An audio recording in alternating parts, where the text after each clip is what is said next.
You're listening to Worshipology with Kurtis Parks, a biblical, practical, and spiritual conversation about living and leading worship. Let's lean into today's episode.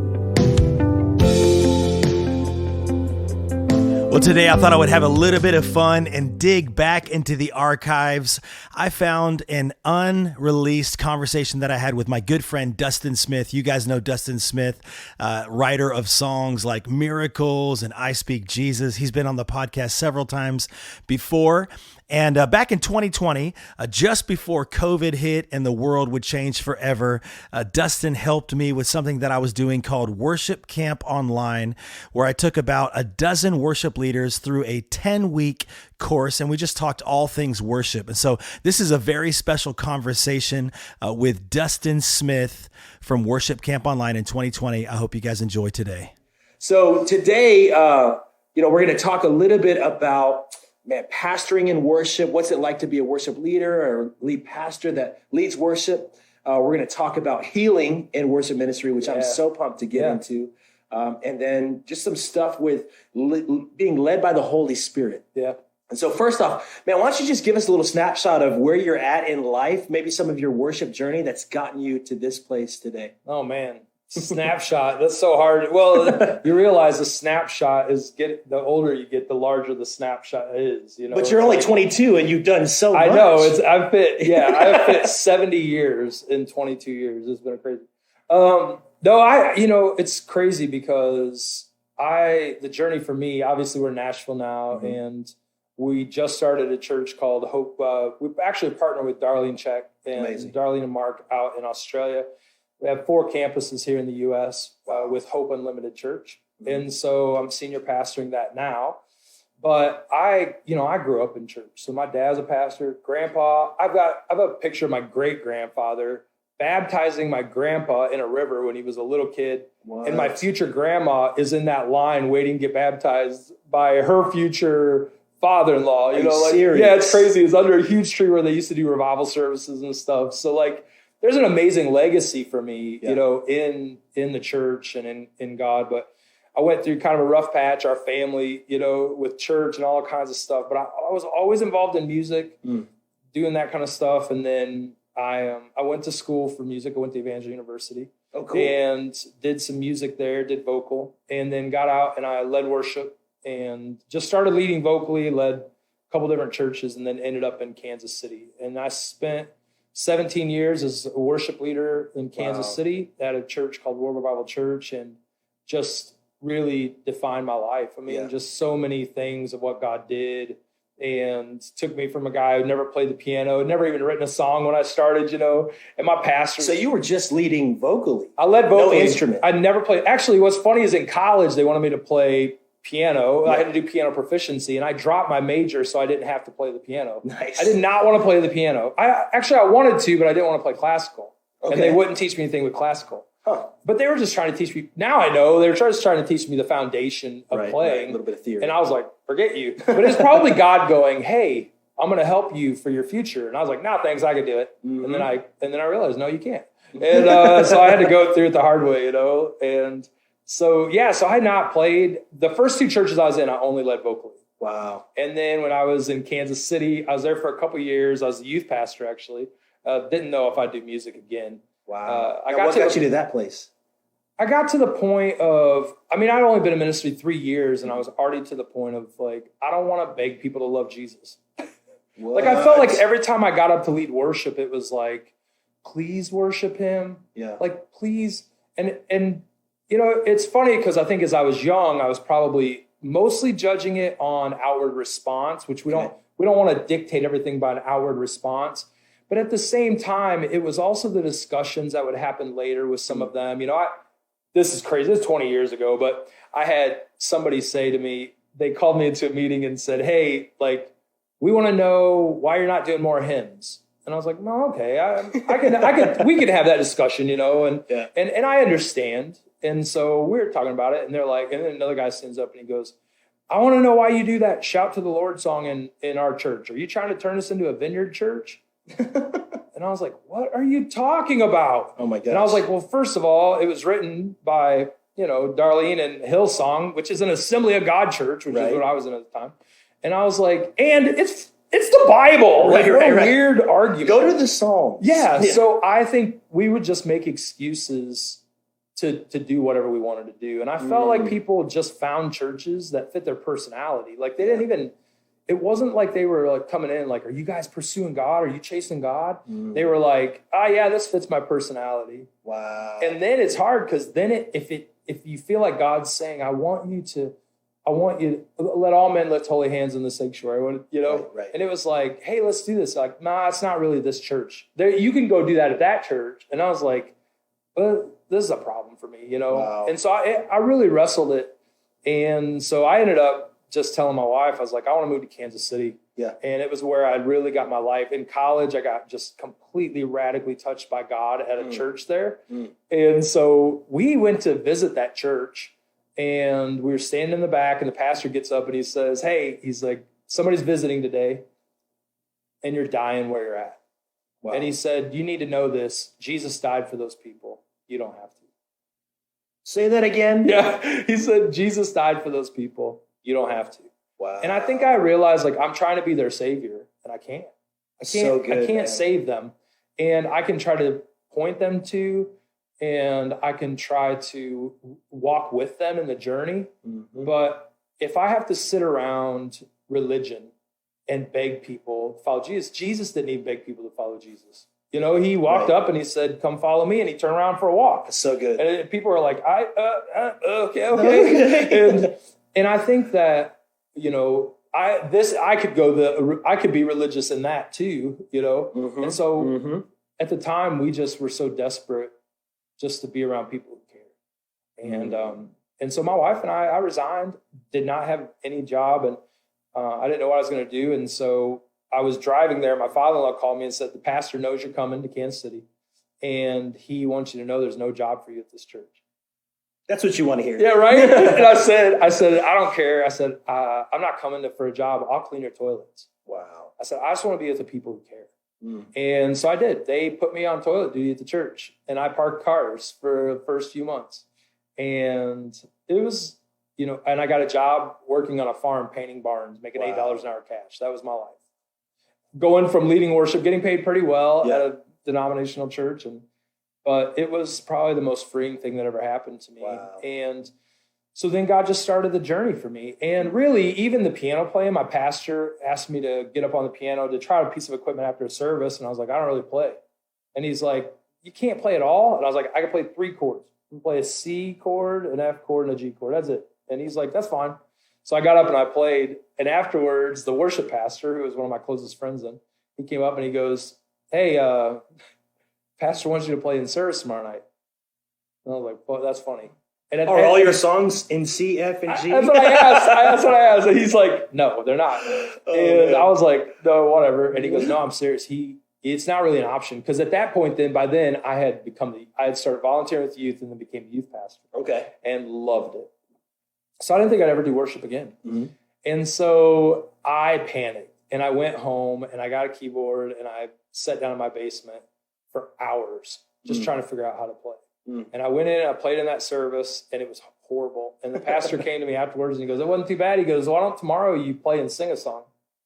And I was like, are you? So I did shout the Lord in the key of C, which is way too high for dudes. Yeah, it is. But I didn't know that's the only key I could play and sing in halfway. No transpose button? No transpose button. Bummer, I don't even know what a transpose button was. It probably was on there. I just didn't even know it. Right.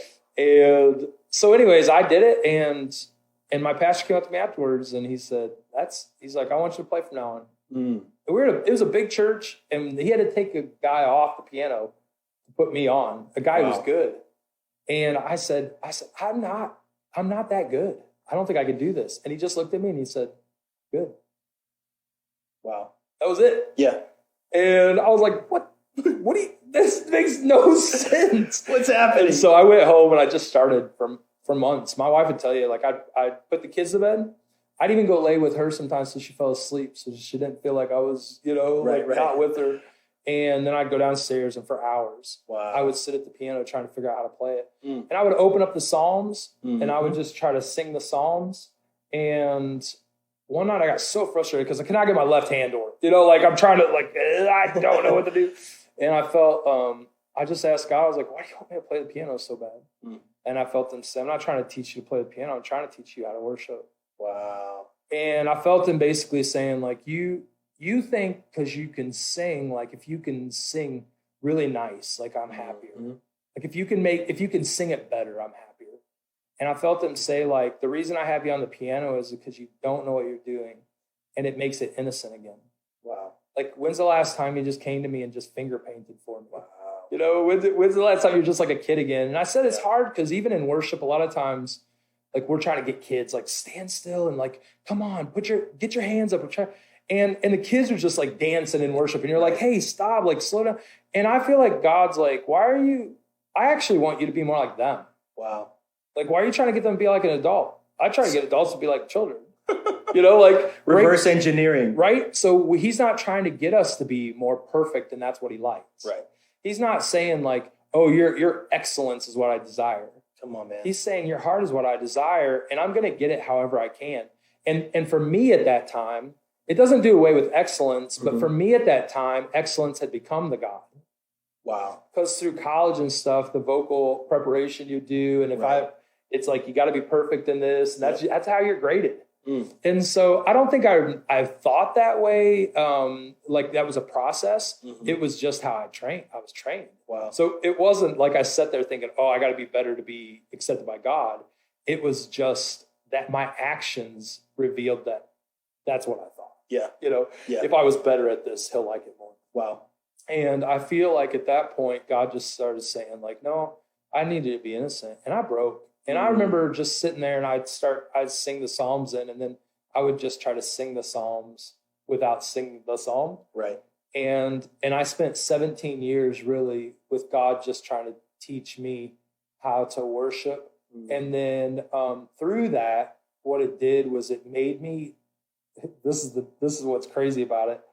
Because I wasn't so consumed with this being so perfect, I started realizing that I was looking at people's eyes again.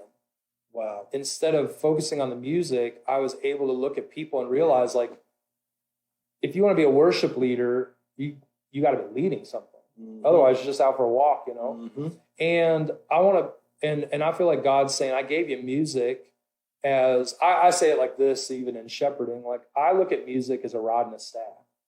Wow. Okay. So I'm a shepherd. So a shepherd for people, the reason they had a rod and staff, so Psalm 23 says, your rod and your staff, they comfort me. So a rod was meant to beat the living tar of every enemy that came after the sheep. Yeah. I'm gonna beat down the lion and the bear, like David said, like I'm gonna destroy that thing in your life. And the staff was, they would knock the ankles and they would pull them in and get them closer, because the closer they were, the safer they were. Wow. You know? So our job, if we're going to shepherd people, then our job then is to use songs as tools and weapons versus as something that we just get to sing. And so I'm going to use one. I learned for me, like, I'm going to use one song. People are like, why are you so repetitive with that? Like, it's, you know, it gets old or it gets, and I was like, well, I'm not actually singing it to you. I'm actually singing it to the thing that's been whispering in your ear all week that you're not going to make it. Dude, come on, man. You know, like I am destroying that voice. Second Corinthians says, for the weapons we fight with are not of this world, but they're powerful to demolish every stronghold, argument, and pretension that sets itself up against the knowledge of God. So when I walk in, I know part of my job, because some people would be like, why does it take so long for people to warm up or get in? You know, they shouldn't have to do that. I was like, what are you talking about? Like, all week long, the enemy has been building up walls to keep them from the knowledge of God. Wow. And you know what we're going to do today? Why do they walk out of our service feeling stronger? Because when they came into the service, what we did was we put a sword in their hand. Wow. And we started tearing down that wall that kept them from the knowledge of God. And when they walked out, they were reminded of who he is, the greatness of who he is, the bigness of who he is. And so my job when I walk in, if I'm going to shepherd people, then this can't just be me and God, you know? And that's what God started doing in me in 17 years. Here's the interesting thing then. So for me, we'd say I'm a senior pastor now, and that's a term. That's our term, you know, Western culture. Sure. Yeah. But we've been so focused on titles. For me, it's an easy transition because I'm still a worship leader. I'm just a shepherd. Yeah. How that shepherd job plays out, I don't care. I don't care a worship leader, then the reason we say, I think, so if we're a worship pastor, a worship shepherd, that just means that you're a shepherd just like me that uses music as your tool and whatnot. Yeah, that's so good. So me as maybe we'd say the senior pastor, nothing's really changed for me except my main tool may not be music right now. You know what I mean? Good, like, man. if we're shepherds, we're all people of the word. We all love people. Mm-hmm. So I think worship leaders need to start taking on a different attitude. When we moved to Nashville, one of the reasons we moved is because the Lord spoke to me and said, I have too many kids with guitars and not enough shepherds. and here's the truth. That can sound just like a harsh thing, really. But I felt like the Lord said, it's not because they want to be. Yeah. It's because they've been prostituted by a system that says that's the only thing we care about. Wow. So we see these churches who are good churches, big churches that are succeeding. A lot of it, it's like you see the picture of it and you hear the music and you're like, so pastors then go, we got to be at that level. Right. So what they do is they don't look for people who care. They don't look for guys who care about people. They look for guys who are great at music. Wow. Because that is what they saw. But the hard thing is they don't realize a lot of those, you've been in the big church, you understand it. Mm-hmm. They don't realize a lot of the big churches are birthed out of people who care about people. Right. People go where they're cared for. Right. Yeah. And exactly. so yeah, they got great music, but that's what you saw. You didn't see what undergirded that because you just watched a video. Wow. So you can say like, well, I don't want to, we need to have great music like that. It's like, that's fine, but that great music was birthed out of this passion for people. And is that the way 100% of the time? No. But my concern is that we filled our churches with guys who are great musicians that put themselves then they're frustrated when they do want to care for people or they want to pull people together. They can't a lot of times because it's not really what we ask you to do. We just ask you to come in and be really good at music. Yeah. And so then it's like you're drawing people to yourself. And I feel like that system's breaking. And I feel like God is starting to ignite in the heart of leaders a heart for people again. You're right. Yep. And the biggest condemnation Jesus had against the religious culture was like, you don't care about anybody except for yourselves. Like you leave everybody out and you make up rules to try to exclude more people. And so he says, you're a people who praise me with your lips, but your hearts are far from me. Your worship of me is in vain. This is just rules taught by men. For you have held on to the traditions of man, but let go of the commands of God. And he said, the greatest command is love the Lord your God with all your heart, soul, mind, and strength, and love your neighbor as yourself. Right. And I just think that there's a revolution happening where people are good at music, but love people, not love people and they're good at music, or not love music and good at people. Right. Wow. That's insane. I mean, if you think about it too, Jesus was like, look, I'm going to take all of the law of the prophets and I'm going to boil it down to just this, because he had to tear down that system that you're talking about. Yeah, all right. these things that we placed. And it's so interesting when you were talking about just the role of, you're still a shepherd, you're just in a different seat. Yeah. And I love, Mark Batterson, the pastor of National Community, where I was at for so long, he would often say, I'm just the under shepherd. Yeah. Jesus is leading this church. Yeah. And so even when you were talking about the idea of sometimes we seek a title, and we're trying to figure out, let the title dictate your role. No, let you just step into the role and we'll figure out all that stuff. That is so secondary. Yep. That's 10th area, if that's even a word. Yep. And I just think if we can get a hold of that shepherding piece, that's the key, man. If we don't, we're in trouble because when the fire comes, and it does come, then what's left standing? Wow. And music will burn away. Everything else will pass away, but love's not going to pass away. Like, what is this thing? And so when we're going through these major battles, none of us are sitting around like, I wish somebody was here with a guitar. Wow. It's like, no, I wish somebody was here with their arms wrapped around me. Wow. And music has that ability to help us with that. and gives us some voice to it. But I think it's important for us, I always call it function over title. Even when I was looking for worship teams after that, I would stand on the platform and I would look for people who were worshipers. And then I would go to them and go, hey, I don't know if you play an instrument or if you sing. And I had one girl, she's like, no, I'm an okay singer. And I was like, do you want to be on the worship team? She's like, I'm an okay singer. She's like, you guys are amazing. And I said, you're a worshiper. I need a worshiper on the stage. That's good. I said, I have good vocalists that are worshipers, but I need a worshiper like you on the stage. Would you come up? And I said, yeah, I'll mute your mic if you want.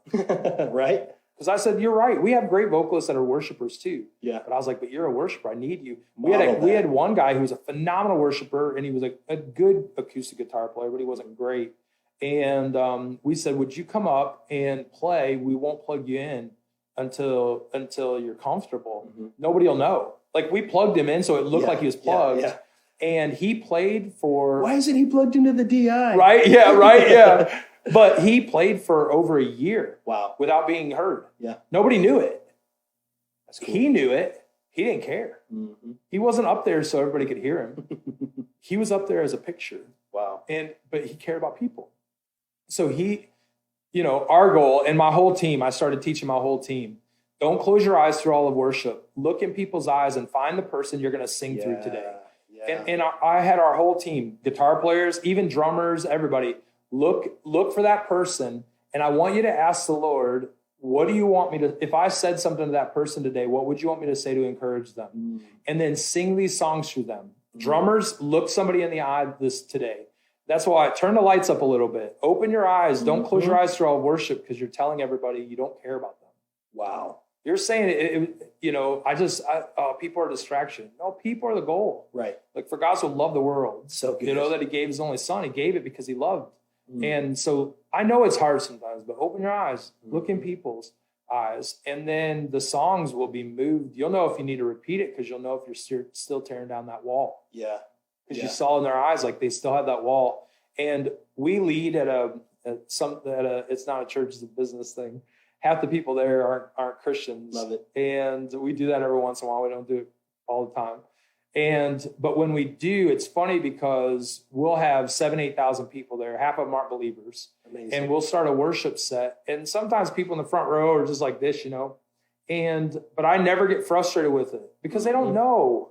They don't know. Like, there's a wall there. Yeah. My job is not to go after them. We don't wrestle against flesh and blood. I'm wrestling against the spirit here. That's so good. I'm singing, you are good, good. I'm not singing it to beat them down. I'm singing it over that spirit that has kept them from thinking he's not that good. And that spirit knows it's there. Wow. And I think that we attack that thing.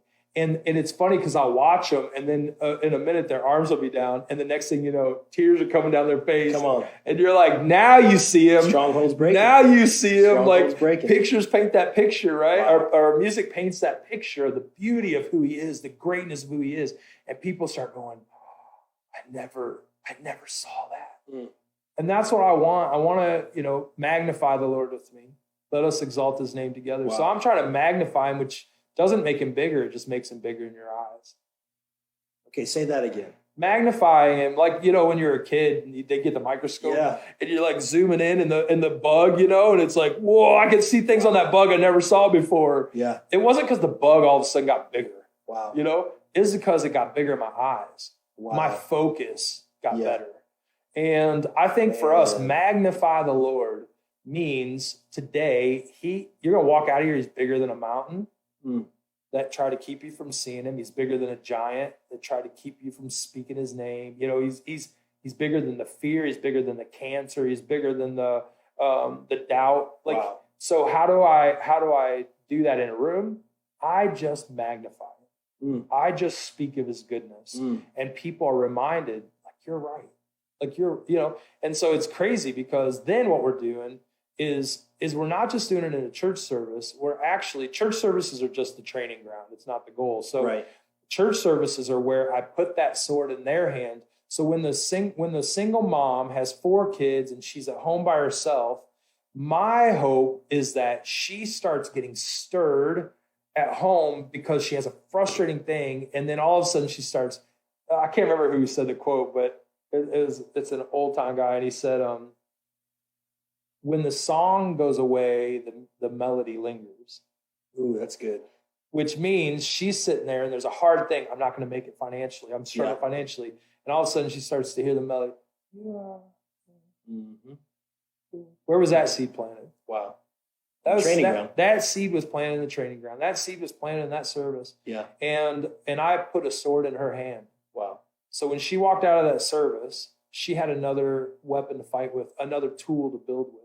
Come on. And she starts singing over kids. Last night, I went to my kids' room, and my James, my guitar player, and well, he's our worship leader now. Okay. He's a shepherd, and his role right now is to do the music and use music as that tool and weapon.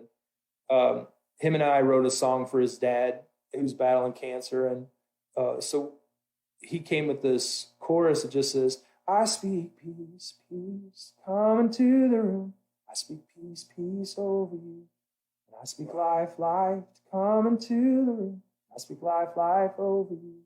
Well, that song actually became really a weapon in my hand. Last night I went into my kids' room and I pray over them every night. And my boys were laying there. My youngest had strep.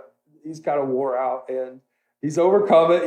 He's getting better on the mend. But in that room that night, I went to pray for him and I just put my hands on him.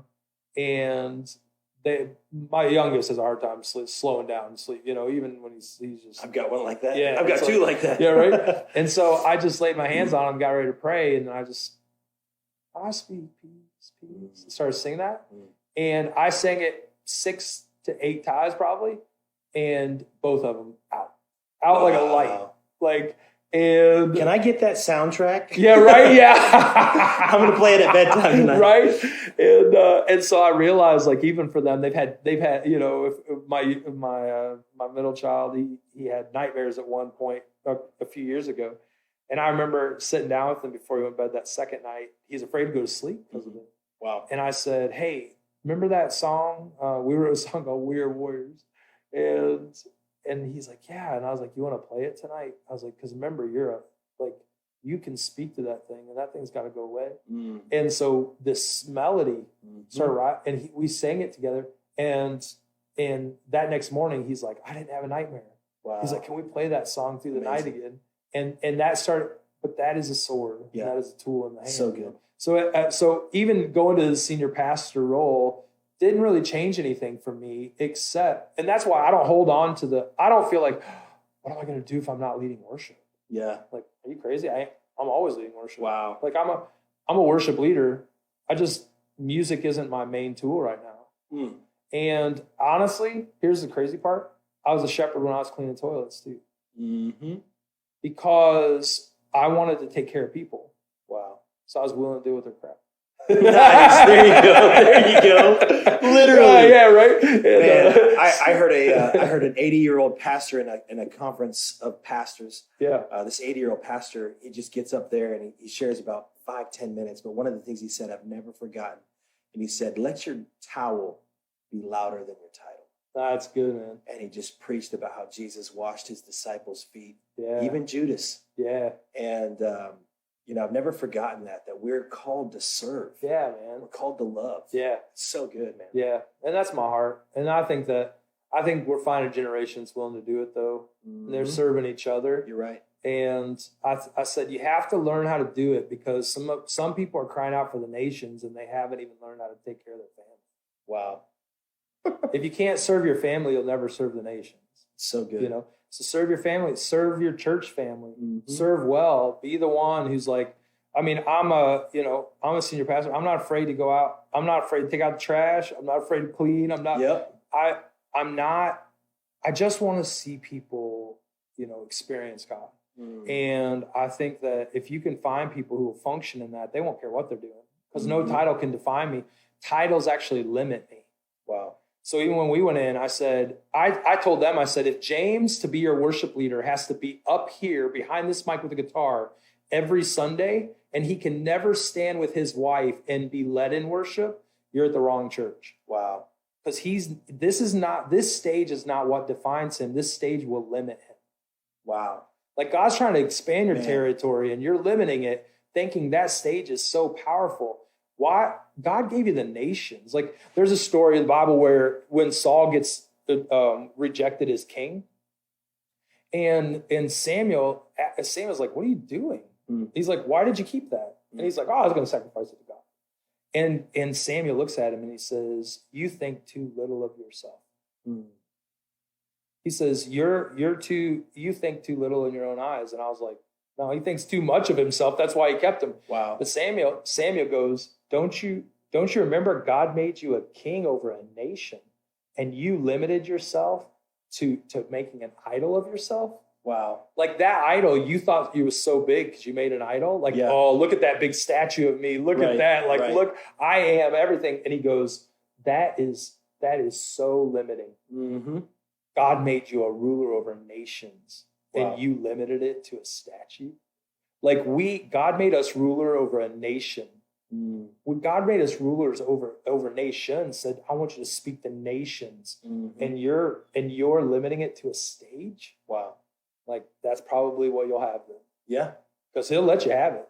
Well, pride is just insecurity masking itself. Oh man, no doubt. It's never that people are, oh, I'm this and that. I'm so huge. You're right. They're small in their own eyes. And so they have to project a false image of what that looks like.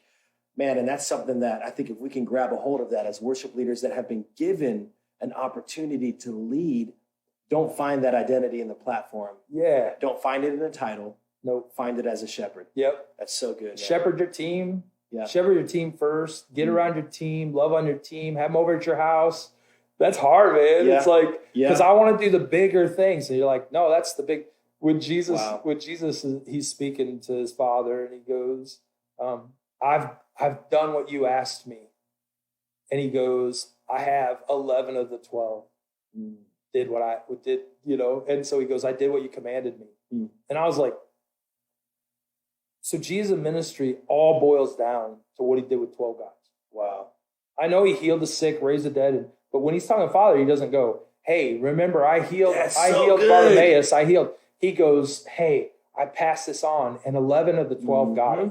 Even Jesus didn't have a perfect record. You know what I mean? Like one guy, and he goes, one fell away, but I did with the guys you asked me to do with. And he said, and I passed this on to 12 guys. And I think, and you know this, and listening, I think for all of us just to have the heart check of like, would I be satisfied if I only touched 12 people? I know I can be in front of thousands. I get it, all that. But would I be satisfied? And so when we started with Hope You See, I felt the Lord asked me, what would your church look like if you never saw another one on Instagram? And I was like, ooh. I said, it'd look like a family. And he goes, then do that. And I felt him say, what if you never thought you would be seen on Instagram? What would your church look like? Come on, man. I said, I probably wouldn't have all that extra stuff, Yeah. He goes, don't have the extra stuff. Just do what you guys do. Wow.